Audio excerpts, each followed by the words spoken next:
seen him on Conan, The Tonight Show, Comedy Central, and Netflix. Give it up for Dwayne Perkins.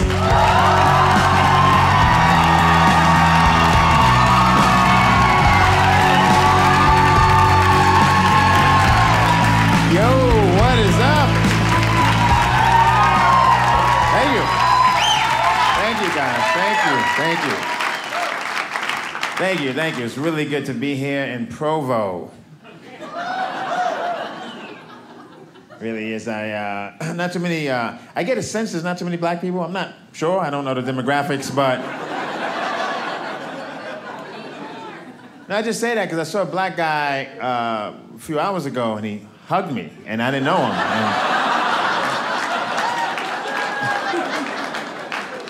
And he said, "Take me with you." And I was like, "Huh?"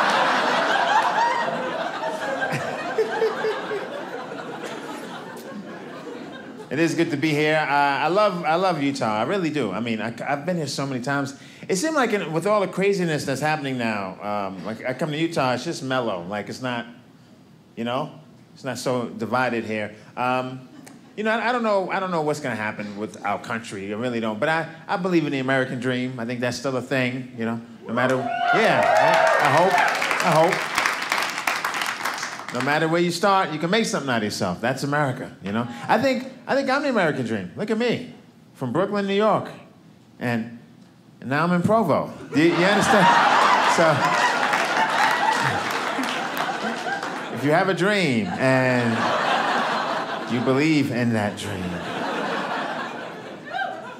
But true story though, only in America. True story. My cousin Calvin from Brooklyn, right? Spent 7 years in prison, and that's not the dream part.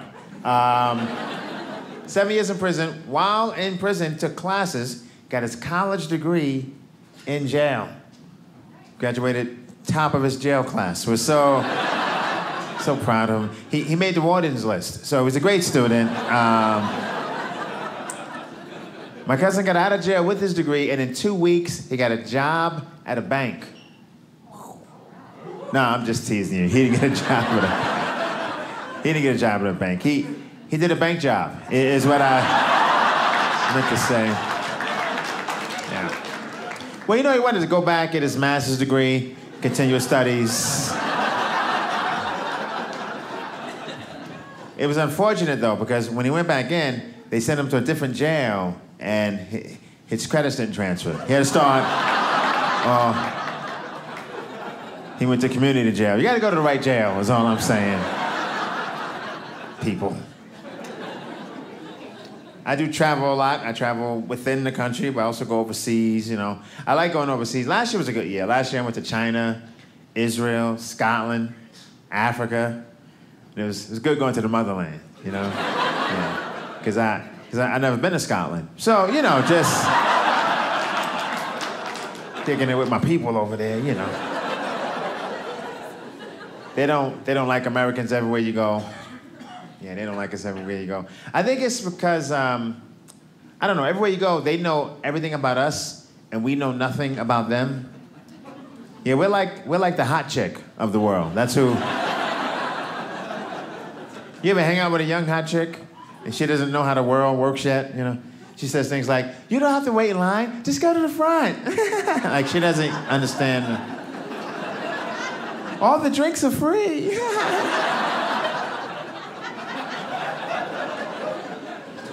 Now, I will say this, respectfully, I will say this. When I go places, they don't seem to mind black Americans quite as much. Yeah, because, they know it wasn't us. You know what I'm saying?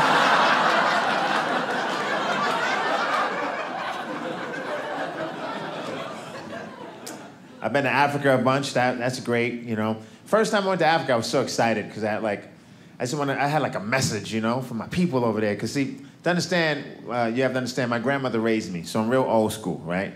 So I'm real old, I'm from the, I never waste food. I'm from that era. I never waste food. Even to this day, we go out to eat, I'll eat my food and your food. Because growing up, I had to eat everything. Clean Plate Club. I had to eat soggy cereal. You know when cornflakes stays in milk longer than 2 minutes and 38 seconds? It changes form. You can't chew it anymore. You just gotta let it slide down the back of your throat. Yeah, I had to eat that. Yeah. My grandmother knew the real expiration date of food. The real, not the date on the package. That's a suggestion. That's not the actual. Yeah. Like, Grandma, this is past the date. She's like, no, baby, it's 7 business days. And Monday was a holiday, so go ahead and knock yourself out. I couldn't eat what I wanted. I could never eat what I desired. I could only eat what was up next, like what was about to go bad, you know? Saturday morning, I'm excited. I want pancakes, you know? They're like, ooh, no. Actually, we need you to eat this lasagna, if you don't mind. But you should start right now. There's not much time on that lasagna. Salmonella in 10, 9. And when we're kids growing up, they tell us all the same thing, right? They say, eat all your food, because they're starving kids in Africa. Yeah. So when I went to Africa, I had a clear conscience.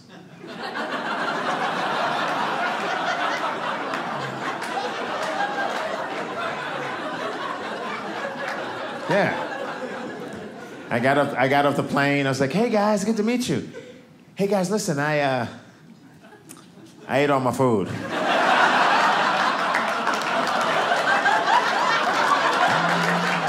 Yeah. I don't know if you were starving or not, but it wasn't me, is what I'm saying, because. And the thing is, that never really made too much sense, that whole thing. I get the part, like, you don't want to add insult to injury. I get that part. But from a practical standpoint, it makes no sense from a practical standpoint, right? Because, like, if you eat all your food, it's in your belly. Like, that food can never make it to Africa. You ate it. But if you throw it away, it's got an outside shot, is what I'm saying.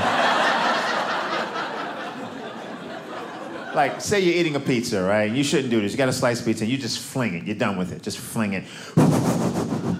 And it just happens to fall into someone's bag who's on their way to Africa. Do you see what I mean? You just... Now, when I started that joke and I threw the pizza up in the air, I'm sure at least some of you thought a bird was gonna catch the pizza and fly it to Africa. Get real. Makes no sense.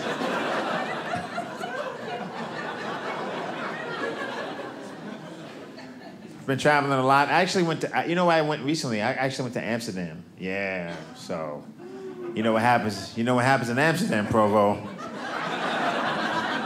Yeah, bike riding, exactly. No, I'm serious. Everyone's on a bike. There's no shame to their game. They're just on, like, they don't have cars. They're on bikes, right? Because in the U.S., we're a car culture, you know? I mean, you know, unless you're on your mission. But in the U.S.,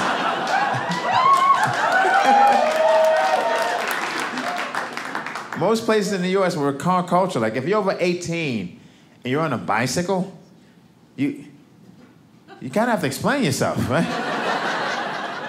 Hey, man, I noticed you're on a bicycle. You want to talk about it? Like, what happened exactly with your life? Like, what happened with your life? In the Netherlands, in Amsterdam, you'll see a man in a 3-piece suit on a bicycle going to work with a basket. Bling, bling. He's probably the president of the company going to work, right?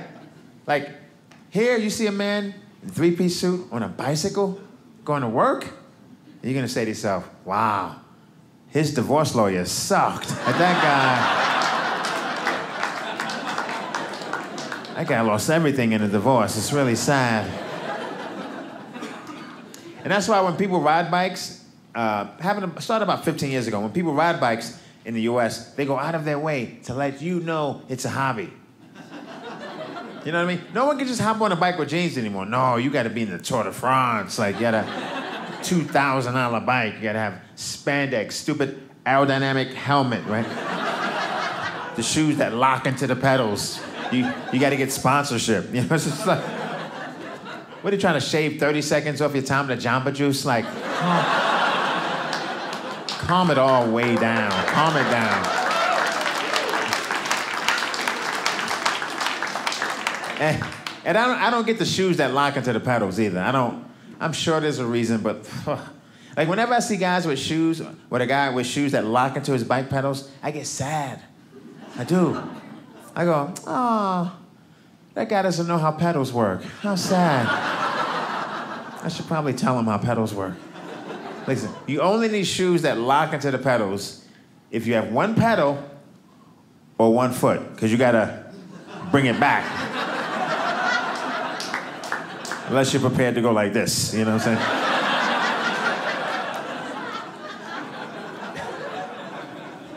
That seems hard, I'm not sure. And the thing is, I get it though. Listen, I say all of this and I'm joking, but if I live in LA now, if you come to my place, you're gonna see me on my bicycle with some of the stuff I just said. Yeah, you're gonna be like, wow, hypocrite over here. But what happens is when you go into a bike shop, you ever go to a bike shop? They look down on you. It's like a cult. As soon as you walk in, they got you. You're just buying stuff, you know? And I walked into a bike shop. You can't walk out of a bike shop without spending $1,000. You walk in and it's like, oh, I'm gonna need that. Oh, yeah. And I was getting everything they said. I didn't snap out of it until they tried to sell me the shoes that lock into the pedals. That's when I was like, wait a second, wait. Why do I need shoes that lock into the pedals? And how come I can't call my mother? Like, I'm just worried about what's happening here. We don't give the Dutch enough credit, man. The Dutch, shout out to the Dutch.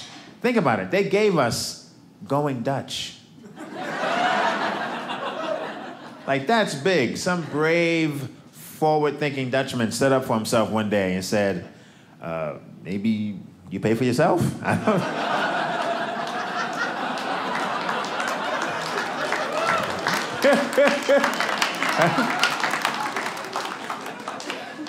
They're very practical. They don't get credit.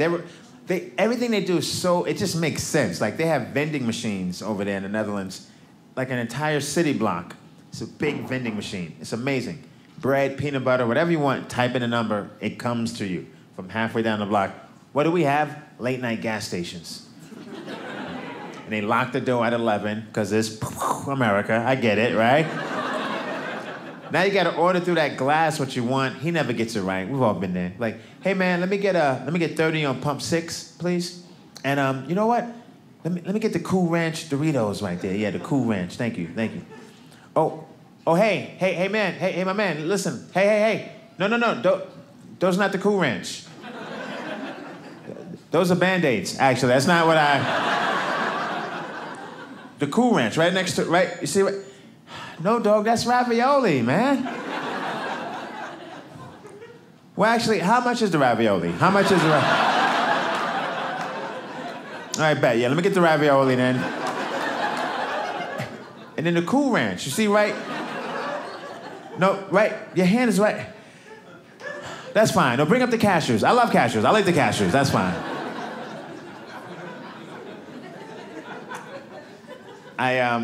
I don't have any children, you know. Maybe, we'll see. I waited. No. No.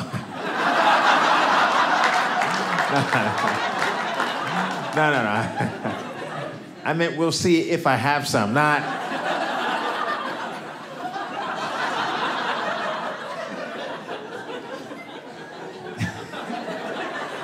There's no little light-skinned kid in Amsterdam going, no, it's just...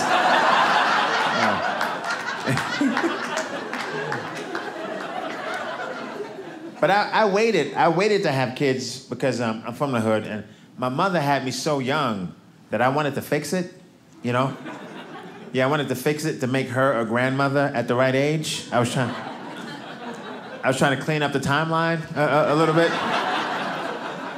Yeah, because my mother is only 15 years older than me, and that's a little snug.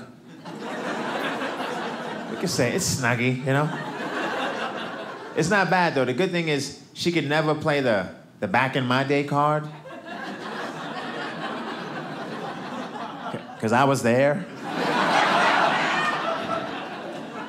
I used to help her with her homework. Ma, you got to carry the one. How many times I got to tell you this? I still remember the day my grandmother sat me and my mother down on the couch and told us there was no Santa Claus. And we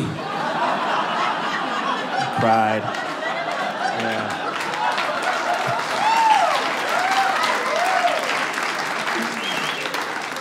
That was a tough day for us both, yeah. My biggest fear is that when she gets older, I can't take care of her anymore, right? Gotta take her to a nursing home, and we're on our way there. She's 90, and I'm 75. And then we get there, and they make me stay. Like, well, man, by the time you get home, it's time to come right back. You might as well just kick it here. So like I tell you, my grandmother raised me, beautiful lady. We had a nickname for her. We called it Go-Go. I don't know why. It's not like she ever went. You know what I mean? Love Go-Go, man. We were like, that's my heart right there.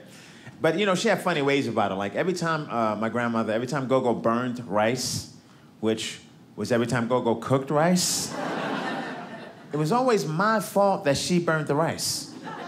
You know, like I'm playing video games, she comes walking in. I say, hey, Go-Go. She's like, boy, you're trifling. What? You mean to tell me you sitting right in here and you can't smell the rice burning? Sorry, I thought you had that. I thought that was your thing. Goes on and on, almost a daily occurrence. I'm outside playing, still happens. I'm outside, Go-Go comes, calls me up. I run upstairs, we're on the 5th floor. I run upstairs, hey, Go-Go, what's up? Boy, you're trifling. What? She's like, you mean to tell me you right outside and you can't see the smoke coming out the window? This happens all the time. I grow up, I move away, I go to college, right? I get a call on my dorm, pick up the phone, it's Go-Go. Hey, Go-Go, boy, you're trifling. Like, Go-Go, listen, I'm 100 miles away from you, okay? I can't see it, I can't smell it. She said, turn to channel 6.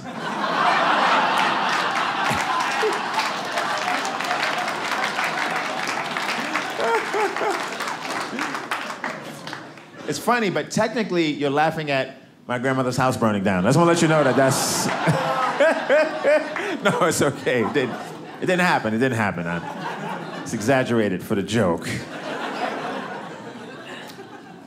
So my mother, she has me, and then she waited and has, I have siblings that are a lot younger than me. They actually beat me to the punch. They actually have kids now, which is crazy.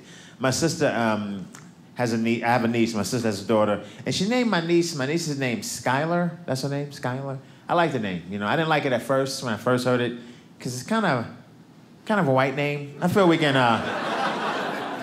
it's trending white. I think we can say that, right? It's trending. But you know what it is? My sister's name is Tashana. So my mother went that way with it. So I feel my sister wanted to just take a little off the top, is what she was trying to do. Just bring it back a smidge, you know what I mean? Yeah, I got a sister named Tashana, another one named Talisha, third one named Tajima. Yeah. Brother named Torian, and my youngest brother is named Victor. Yeah, it's like they got the Victor and they were like, okay, let's cut this out. We made our point. Can we cut this out? I think we made our point. Can we stop it now? And I like the name Skylar. I get it. My sister's smart, because Skylar's gonna get older and try to get a job, you know? They get that resume first. I'm liking her chances, you know? They get that resume, it says Skylar at the top. Skylar. Let's bring her in. Let's meet her, guys. Let's meet Skylar, yeah. All you want is a chance. They get that resume, it says Lucretia at the top.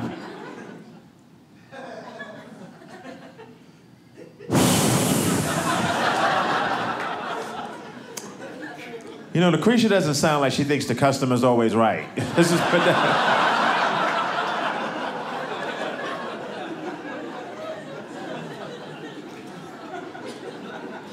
And the crazy thing is, in our country, you can have a child and name it whatever you want. We don't have any rules about that, which I think is crazy. I think in the room where you give the name, we need like an alarm system, like a button at a bank that you press. You can alert the authorities that a mistake is in progress. Hey, congratulations on your daughter. What'd you want to name her? I want to name her Jensenga. Okay, okay. So like ginseng with an A at the end. Is that what I mean? That's a great name. That's a great name. Just let me get something from under the desk. Hold on a second. Push the button, right? She gets back to the room. The baby's gone. Oh my God, what have you done with Ginsenga? Oh, you mean Michelle? She's with a family that's gonna love her. That's where Michelle is.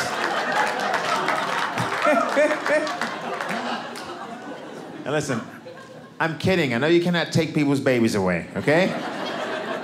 And I'm also not making fun of your name if it's from a different country. I'm talking about every country needs their own set. Like, I got a buddy named Chinadu, but he's Nigerian. Like, that's like John, where he's from. You know what I'm saying?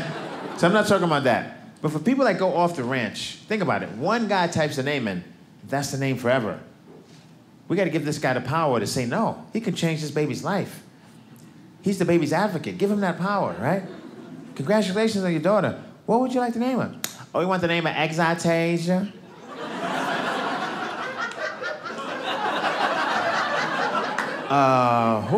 Wow, I'm sorry, what was that? Exitasia? Because we were so excited when she exited, so yeah, Exitasia.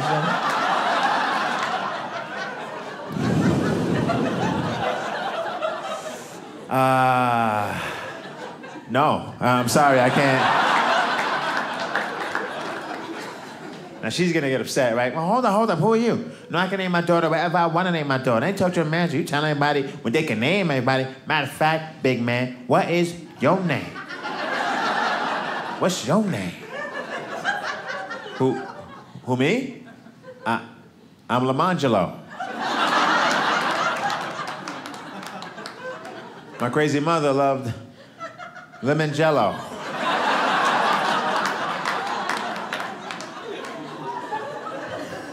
And that's why I work here. Gotta save the kids.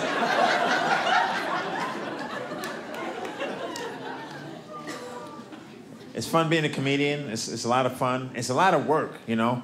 I know it's crazy. It used to be, I don't think it was work before, but now it's a lot of work. Because you gotta write jokes, that's easy, right? Kinda, but it's all the social media, people, it's just too much, man. Most people are great online, but you got some crazies out there. Some people are really cuckoo. And I don't need everyone to like me. I'm not about that. I don't need you to like me. I'm from Brooklyn, I'm good, right? But if you don't like me, I don't need you to tell me. You see what I'm saying? Like, just don't like me over there. But everyone's got... You know when the best time to be a performer was? It was the 80s. That was because it was like, there was TV, but there was separation, you know? Like say you hated Lionel Richie in the 80s. You had no way of telling Lionel Richie that you hated him. You had to eat that. Like, that was just something you had to just deal with. Maybe you could tell your friends, I hate Lionel Richie. Like, all right. You couldn't just call Lionel Richie up and be like, hello. Like, you couldn't do that. That was not an option. In fact, the only way you could tell Lionel Richie that you hated him in the 80s was to buy a ticket to a Lionel Richie show. A good ticket. First 10 rows so he could hear you. Right? You had to drop some serious 80s coin. Like, $35. You had to pay $35 so you could be in the first 10 rows. You got there early. You were stretching. You were getting ready. He's like, when he comes out, I'm going to say, I hate you, Lionel Richie. I'm so excited. I'm going to mess up the whole show. He's going to know I hate him. He's going to know. But then he came out. He went right to some Commodore songs. You forgot he was with the Commodores. He was like, well, some of the Commodore stuff is actually pretty cool, though. I actually like... Okay, after the Commodore stuff, I'm gonna say I hate you, Lionel Richie. Then he did the song with Kenny Rogers. You were like, oh, I like that song too, actually. All right. Right? Then he did We Are the World. He was like, oh man, that's right. He wrote We Are the World. Damn, man. After this, I'm gonna say. Then he did 2 other songs. You didn't even know it was Lionel Richie. About an hour and a half in, you're like, I think I love Lionel Richie, actually.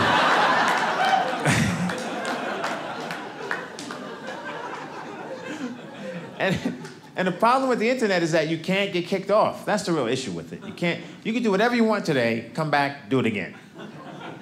As a society, that's not how we set this thing up. The whole power we have to make everyone act right is we can ostracize you. We can send you to jail, right? We can send you to Australia. Like, wherever we need to send you, even in this room, we can kick you out, right? Internet, you come back the next day. Same problem with homeless people. You can't really tell homeless people what to do. You really can't, because they're already outside. You understand? You can't kick them more outside, is what I'm saying. Like, how do you threaten them, right? If you keep acting up, I'm gonna get you in an apartment. I swear, I'll pay your first and last month's rent. Play games with me and see if I don't set you up in an apartment. But you gotta love the internet, because everything's on there. Everything's on. YouTube is like, I can't believe YouTube. It's the second search engine after Google, which is crazy when you think about it. Like, YouTube, everything is on YouTube. Like, if you grew up and you didn't know your father, okay? Don't hire an investigator. Don't do that. Go to YouTube and type "my daddy," and your dad will pop up on YouTube doing the nay-nay. I promise you, he's there. Everything's on YouTube. It's an amazing thing. I'm telling you, 20 years from now, there won't be doctors. Just be YouTube. Like, your appendix is hurting, you'd be like, okay, which one of my friends has a steady hand? You bring up the YouTube. Skip the ad, dude, skip the ad. This is a pretty good deal, though. Let me bookmark it, I'll come back. Everything is on YouTube. My AC wasn't working, right? I went to the manufacturer's website, nothing. I go to YouTube, type in "my AC," 3 or 4 guys pop up, teaching me how to fix my air conditioner. I was like, thanks, 3 or 4 guys. Yeah. One of the videos was in my apartment. I didn't know how he...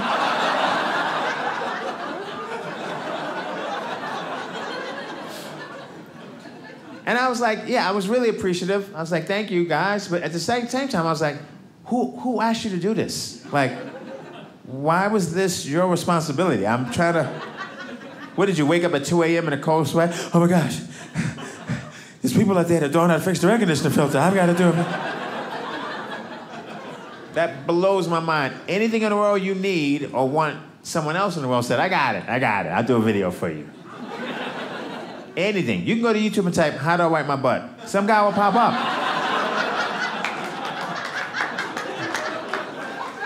Hey guys, Jack Morris here. Please subscribe below. So a lot of people hit me up. They say, "Jack, how do I wipe my butt?" It's real simple. Here's what you're gonna need: some toilet paper and a butt. Follow me, guys. Let's.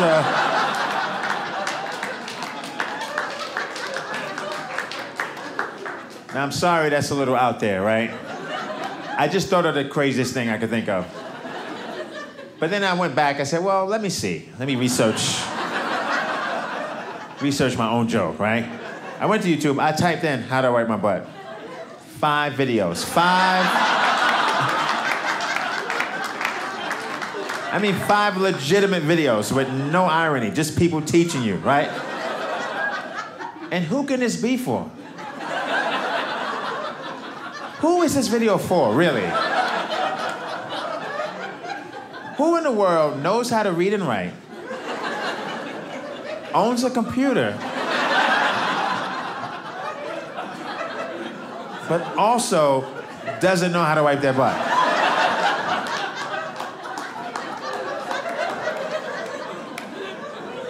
It's got to be for aliens. When you think about it, it's the only thing that makes sense.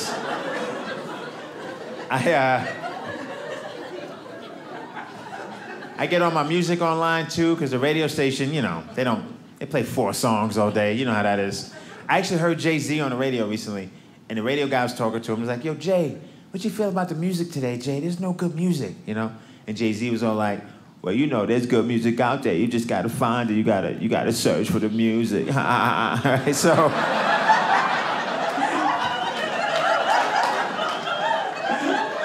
It's your boy. So anyway, so think about what happened there.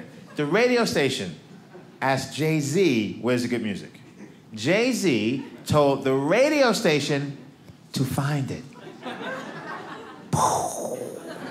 You're the radio station. Like, that would be like if you went to a restaurant, you call the chef over. Hey, chef, can I talk to you for a sec? Yeah, this food is awful. It's crap. And the chef was like, yeah. There's good food out there, though. You know what I mean? You just gotta... We can't serve it, but do your homework. It's out there. It's redunk. Traveling, you know, when you travel, you learn things, too. You can dispel things that you thought were true that are really not true, you know. I mean, still, the lessons you learn at home, I think, are solid, but you learn. Like, you travel, I've been all over the world, I learned. It hit me one day. I was overseas. I'm like, wow, Asians are the best drivers. And it hit me one day. I said, Asians,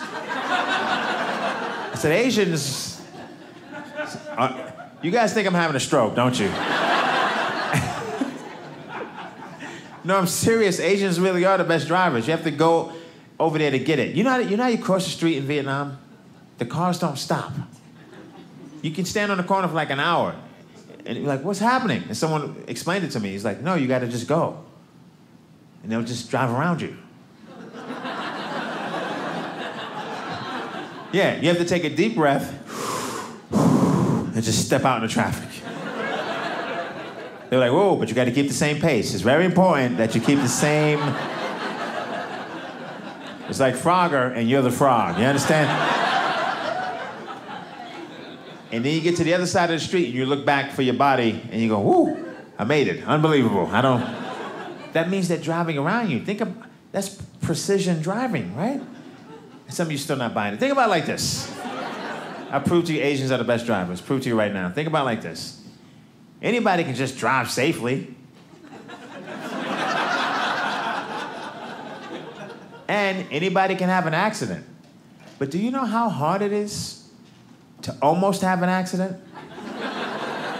All day? Like that's...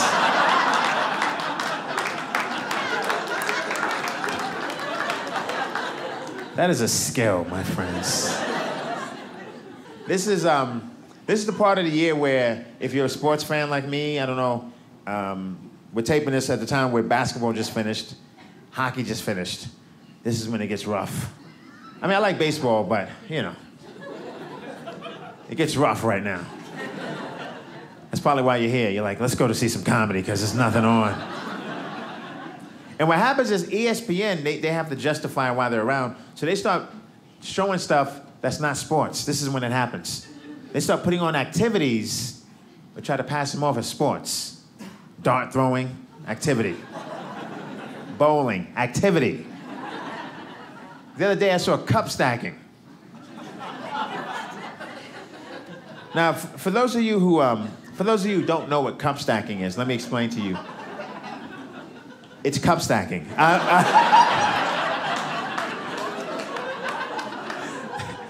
They give kids cups and they stack them.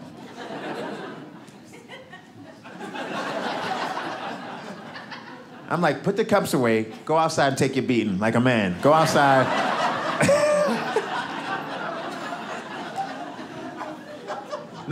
We can't find a sport for everyone, is what I'm saying. Like, cup stacking? You know how low that you know how many teams you didn't make to...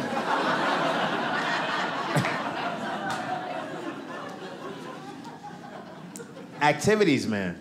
Fishing. I mean, fun activity, but an activity. I don't want to watch people fish. How do you watch people fish? It's so boring, you have to just go fishing yourself. And here's how you know, all these things I'm saying, I said dart throwing, fishing, here's how you know your sport is just an activity. A little litmus test, if you're wondering.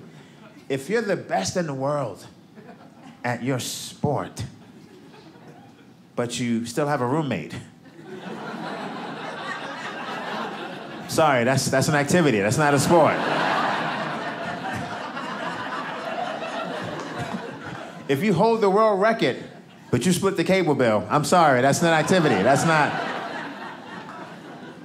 Michael Jordan never had roommates. Like, Michael Jordan never came home from winning a championship and there were 3 guys on beanbags playing PlayStation. And they were like, hey, Mike, how'd it go? Yeah, we won. We won the championship again, yeah. Hey, guys, anybody know what happened to that chow mein that I had in the fridge? It was almost full. It was a thing of chow mein.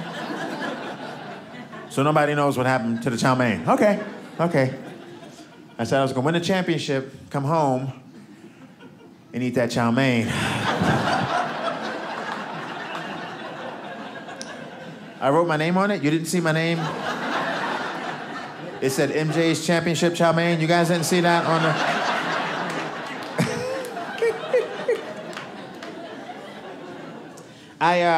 Now, any single people here in the crowd? Single, no single. Clap if you're single. Oh, okay. More women than men. So I'll speak to the ladies on behalf of the men. Ladies, love you, all of that. Don't take this the wrong way. But for the single men out there, this is a message I'm sending you. Ladies, you know how you have a guy friend, even if you're not single, you had this before, every lady in here. Remember you had the guy friend that you liked a lot? A whole lot? But not that way? Yeah. That's wrong, ladies, is what that is. But because if the guy hangs out with you, you know he likes you. I mean, why else would he put up with you talking? I mean, seriously, just... I'm sorry, ladies.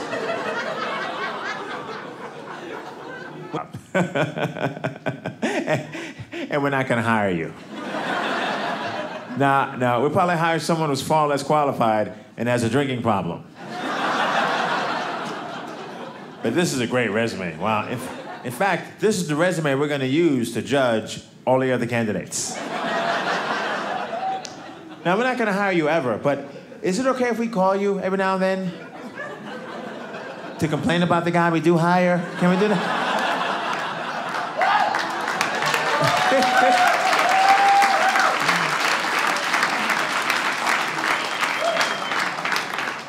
And fellas, if this happens to you, it is your fault. Because women don't read minds. Just let them know what you want. Just be a wee bit assertive. Let them know, right? Like I tell ladies now, I tell them, listen, I'm good with friends, so I'm not looking for that. I got all the friends I need, right? I'm taking no more friend applications. I mean, check me around Christmas time. I might do some seasonal hiring, but for right now, I have enough friends. I got a mother, 3 sisters. I got cousins I can't be with because of society, and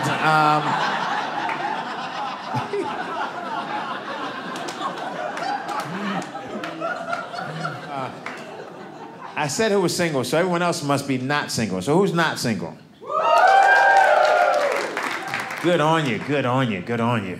And I don't know, I ask people, how do you make it work with relationships? And I get different things, communication, you know.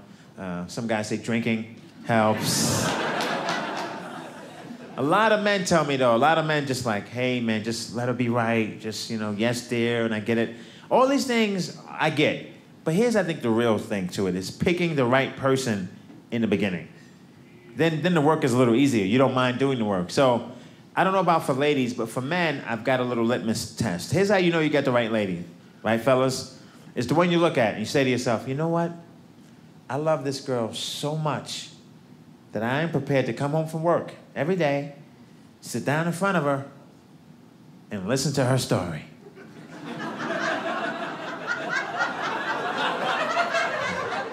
Now I know it's not going to have a beginning or an end. I realize that. She's going to introduce new characters along the way. But I'm going to listen with love and empathy. Going to offer no solutions. Even if there is a clear solution, I will not offer that solution. And ladies, we love you, but you know your stories are not. You don't beeline it with your stories. You kind of you glow stick it with your stories, you know.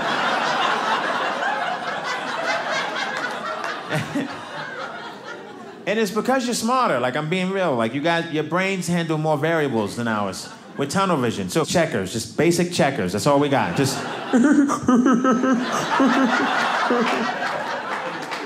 king me. That's all we got. And ladies, your brains, chess. Yeah. Except every piece on the chessboard is also playing a game of chess. Do you see it as...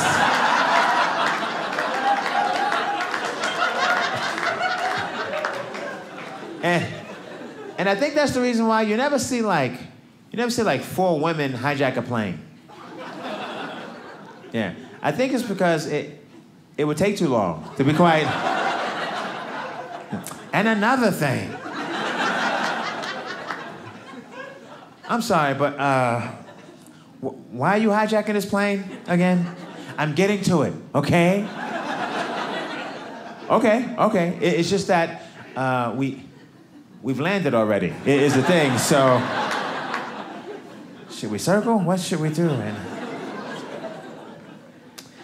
I tease. We love you, ladies, though. Love you. 2 more things before I get out of here. There is, I live in LA, from New York, live in LA, and I don't know if you have this kind of thing here, but there's a social experiment in LA that just intrigues me, okay? Same parking lot, there's a Whole Foods right next to a 99-cent store. It's trippy, because it's like the 1% shopping with the 99%. And you feel bad for the 99-cent store people, too, because they have to walk past the Whole Foods. Every now and then they go in by mistake, you see them, they're just confused. They're putting almonds on layaway. You know what I mean? It's just really... I go to both stores, okay? But when I'm at the 99-cent store, when I go to the dollar store, I'm proud. And I hate when I'm in there and there's a guy ahead of me that tries to make me feel bad. Yeah, I look over, he's got bleach, sponges, Ajax. I get his message. Because you know what he's saying? What he's saying is, well, I just get my cleaning products from here. I mean, I shop here, but I don't shop here. Screw you, dude, because I'm getting my groceries for the week, is what I'm doing. And if you're the man, if you got it like that, don't even come here with the plebes. If you're the man, go get your bleach from Whole Foods. Go get $8 bleach. Here, go get some cage-free bleach. Like, if you're about that life, get some farm-raised Ajax if you're about that life. Don't bring your $4 attitude to the 99-cent store. And once you come to the dollar store, you're one of us. You're no better than anybody else. So if you're there, why not have fun? Get in the game. Everything's a buck. Get in the game. Go get some grapes that are gonna go bad in an hour. Just get them. You know my favorite thing about the dollar store, my favorite thing are the bananas. Yeah, because I've been to dollar stores all over the world, okay? And I'm not sure, is that bragging? Like, what did I just say? I don't even know. Is that a brag or I don't even know what box that goes in, but I've been at a lot of dollar stores, and any dollar store in the world you go to, you got 2 choices of banana. You know, there's 2 options. Dark green or black. Like, those are your 2. And I think what happens is when they turn yellow, they take them to the Whole Foods. I think that's what's happening.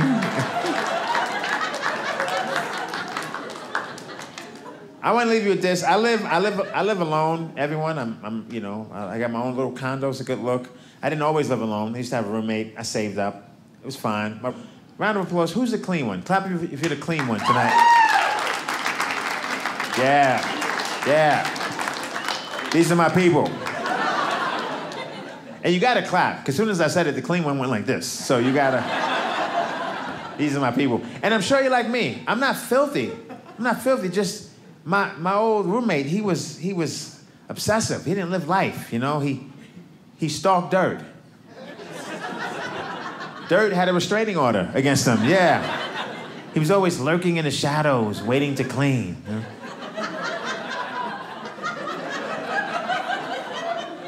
Like, I'm eating a sandwich, I run get the phone, I come back, the plate, it's gone. It's in the dish rack. And he's not even home. You understand?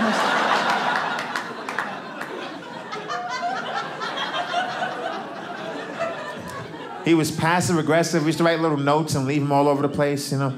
Like, God forbid, I didn't wipe off the sink. That would get a note. Yeah, like, attention, sink users. And it was just me and him. So I'm like, why are you... It's just me. Say, I'm Dwayne. Say my name. But you know, if you clap second, when you live with a clean person, you know it's kind of cool. It's annoying, but it's cool, right? Because when you live with a clean person, we love it when you act like you're not going to clean it. Yeah. It's cute. It really is. It's cute. Because my roommate would try to get tough, right? He'd be like, hey, buddy, hey. Yeah. Hey, you know those dishes in the sink? Well, you know, they're yours. So...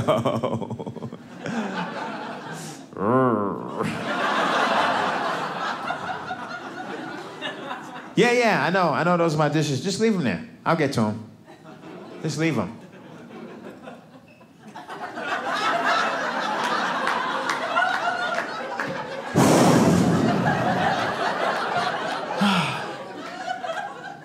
Okay. Hey, any idea when you... No, I'm not sure when, actually. I'm about to watch the Lord of the Rings trilogy.